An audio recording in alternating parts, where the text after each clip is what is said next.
Well, hello everyone, and welcome to another Brilliant Metrics webinar. Today we're going to be talking about streamlining lead generation at your organization using the Orbit framework. As I present, if you have questions, please do post them in the chat. Now, before we get started, I would like to open with a little joke. What is a pirate's favorite lead magnet? To find out, stick around until the end of the webinar. Housekeeping. As I said, if you have questions, please post them in the chat. We will cover them either live as I'm presenting, or we will cover them at the end of the webinar. One way or another, we'll get your question answered, and a copy of these slides will be sent to you. If you are joining on the live stream, feel free. There will be a QR code or a URL you can type in at the end to request a copy of the slides. If you are joining on the Zoom, we know who you are, and we will find you. A little bit about me. My name is Steve Robinson. I'm the founder and CEO here at Brilliant Metrics. In addition to my role at Brilliant Metrics leading the agency, I also do a fair amount of public speaking and teaching. This is my happy place. Speaking of Brilliant Metrics, a little bit about us. We are a B2B strategic marketing agency, and our clients really come to us for two things. One, continuous improvement, and second, to help make marketing make sense. We've distilled the B2B marketing world down into 6 proven methodologies that really help simplify the practice of B2B marketing. All right, today's agenda. We're talking about the 2 main jobs that B2B marketers have, and then we're going to get into the framework and understand how the framework helps accomplish those 2 main jobs. We'll talk about optimizing from TAM to orbit, nurturing the orbit, and then orbit to customer. And none of that makes any sense if you don't understand our orbit framework. So let's dig in. The 2 main jobs that marketing has. First, marketing has to build relationships. So great guy named Bob Berg published a book called The Go-Giver. His way of simply stating this is, all things being equal, people will do business with the people they know, like, and trust. It's that know, like, and trust that is important. So as marketers, our goal is to allow our prospects to know our brand, know our brand's position in the marketplace, and understand what it feels like to work with our brand. We also want to make sure our prospects like our brand. Now, not everybody is going to like us. Not everybody likes you. Not everybody likes me. And the more effective your brand pulls people in, the more effective it is going to push people away. But if you build a compelling and captivating brand, specifically a brand personality centered on core values that your audience can share, those who share those core values will like you and are more apt to do business with you. And by you, I mean your brand. And then finally, trust. This is a matter of social proof. It's a matter of demonstrating your brand's competency, whether that's with your products or your services, but also demonstrating consistency and just being present over time will breed that trust as well. So job number 1 is to build a relationship, which can basically be broken down into know, like, and trust. That's great. It's wonderful if your brand has a ton of fans and friends out there, but that doesn't necessarily translate to revenue, which brings us to the second job, and that is to incite action. Your brand needs to compel your audience to act. That might mean changing vendors, and it might mean launching a new initiative where you're not replacing an existing vendor. Either way, you're competing against 2 really, really strong forces: procrastination and the power of the status quo.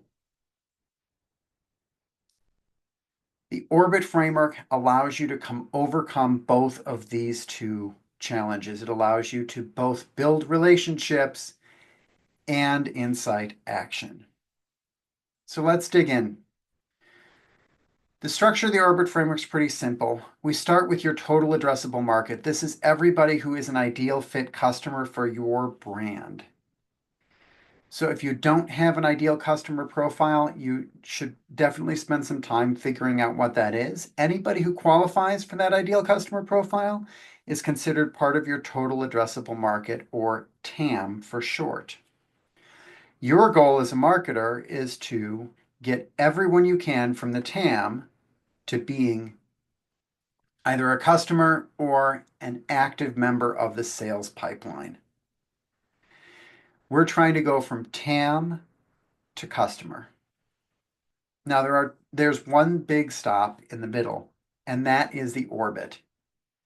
These are the prospects that are orbiting around your brand.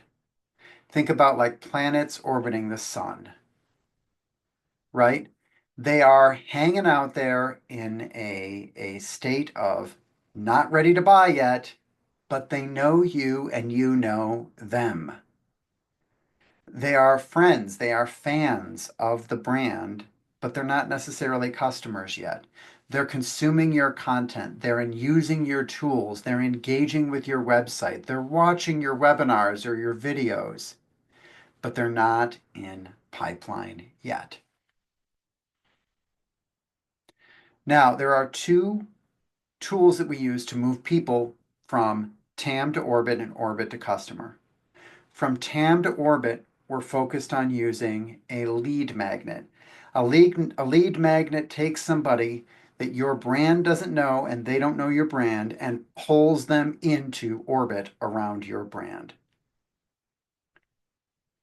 It also gets the brand permission to have a relationship with that prospect. Usually this comes in the form of filling out a form, but it could also be scanning a badge at a trade show or attending another event.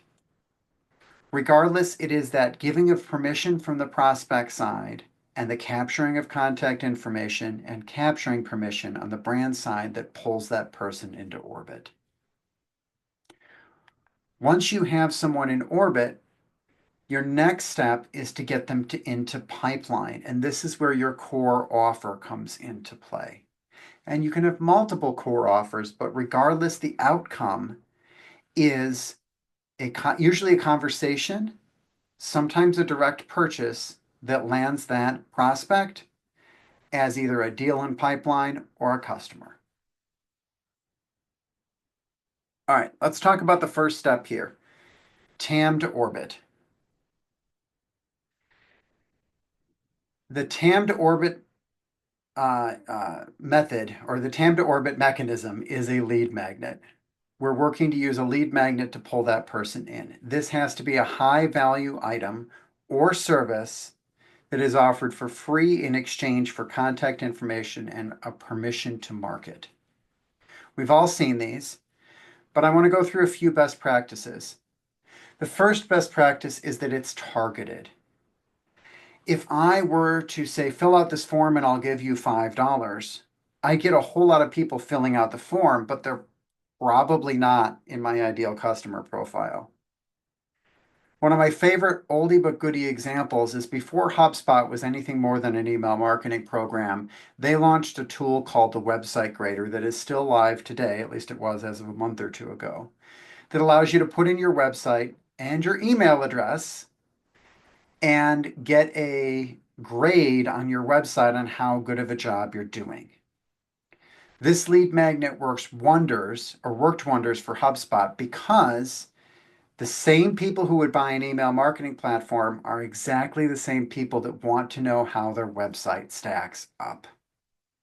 So their lead magnet was highly targeted to the very same audience they wanted in orbit that they could nurture to become customers. It's also high value. Instead of some ebook that's 3 pages, a 3-page PDF that has some fake cover on it on your website, launch something that is of genuinely high value. A tool, a course, an in-depth white paper, an annual roundup or study of the industry, right? You want something that actually adds value. I love Email Octopus's Become a Better Email Marketer in Just 8 Days, and it is a drip sequence of value. that you get. It's a mini course that you get by filling out that form. A good lead magnet compels action. Use some of the emotional and psychological hooks at our disposal. There's a really great book by Nancy Harhut on using behavioral science in marketing. We'll send a link to that when we send a follow-on email from this webinar. But those hooks, those psychological manipulations are really important. And one of the best ones that you can use for a lead magnet is an assessment or a feedback or an insight about the person filling out the form. That could be giving them feedback on how they're doing, like the HubSpot website grader did. It could be an assessment on helping them understand and learn about themselves. Everybody's favorite subject is themselves. So if you give them the ability to look in a mirror or something along those lines, it will greatly benefit you. All right, next up, build trust. Don't rickroll your audience with a lead magnet that dangles out a really awesome thing only to let them down with something that is really substandard. We see this a lot with the ebooks and the white papers where it looks like it's this great comprehensive report and then you download it and it's a bunch of marketing speak. Don't do that. Your lead magnet is not just there to capture an email address. Your lead magnet is there to start the relationship with your prospect. And if you started off on a footing of mistrust, that prospect will never convert to be a customer. Underpromise and overdeliver with your lead magnets. Otherwise, you will shoot yourself in the foot every single time. And then finally, a good lead magnet has follow through. It's great to collect the contact information, but if you don't do anything with it, it doesn't actually add value. So put those people into a nurture, activate them inside your orbit, which is exactly the next phase. So your lead magnet has effectively taken your audience from total addressable market into orbit. What do you do once you get there? What does that follow through look like? Well, this is where we come back to Bob Burg's know, like, and trust. On the no end, you just have to hit them over the head with your brand. We like to use display advertising for this purpose. We do a lot of CRM targeting off of display advertising to make sure that if you're in orbit and we have your contact information, you are seeing brand advertising on behalf of our client. That brand advertising doesn't have a CTA on it. Instead of a CTA, it just focuses on getting across the name of the brand, what it does, and the core position in the marketplace. You can see some examples here on the screen. That takes care of no. As for like, this is where you really need to make sure that everything else that you're putting out there to nurture your audience in orbit is on brand. It reinforces your values. It reinforces your unique brand position, your brand personality. I love this IBM ad because it really kind of gets at a little bit of geek humor and a little bit of inside conversation, as well as just kind of conveys that IBM personality of innovation and moving forward, right? And then finally, trust. This is where valuable thought leadership comes to play.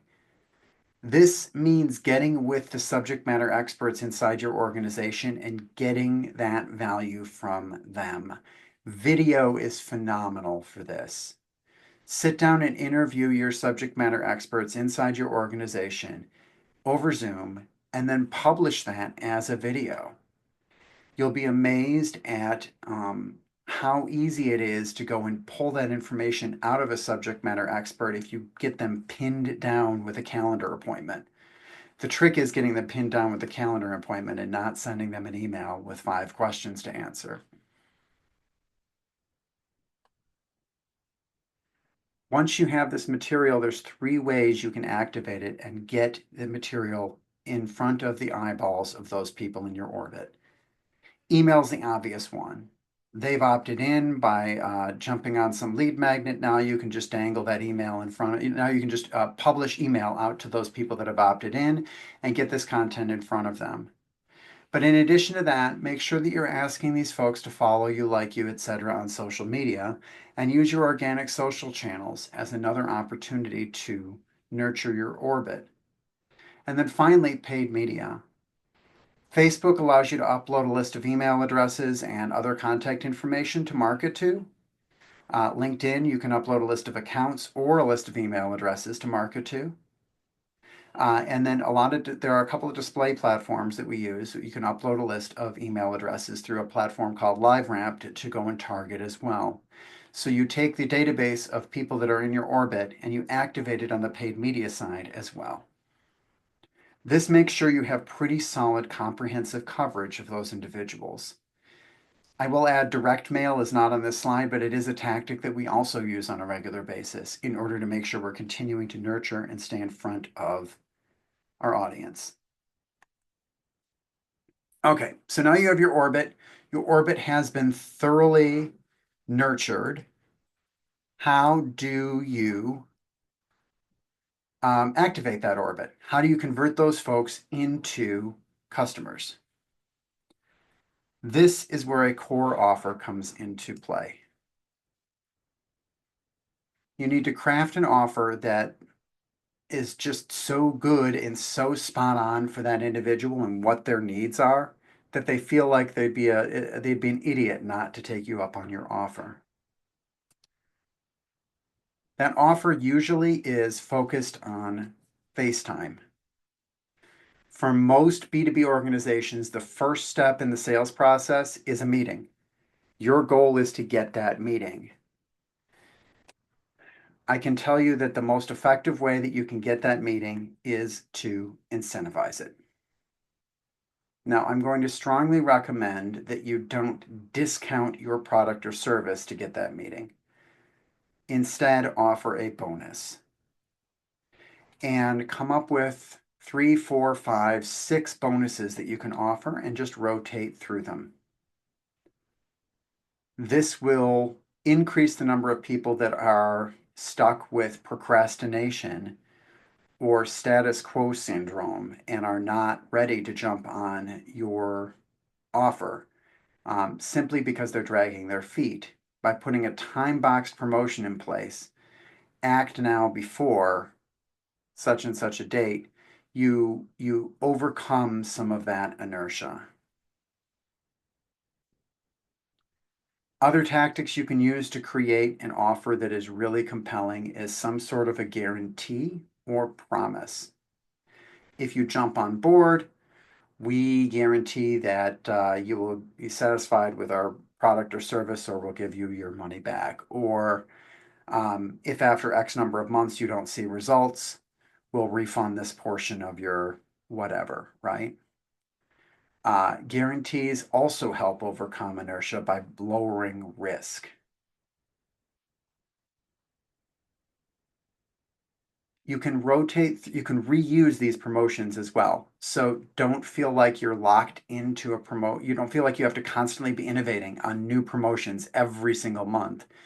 Come up with 4, 5, 6 promotions and then rotate through them, taking little breaks when needed in order to not create too much fatigue.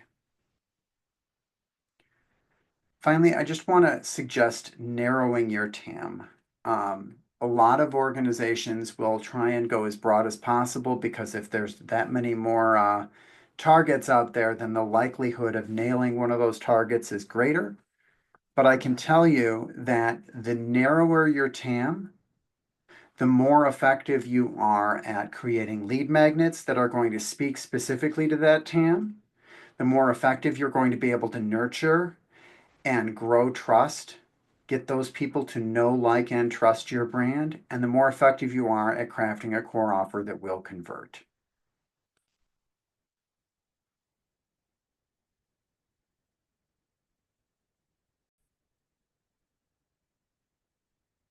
Okay, let's bring it all together here.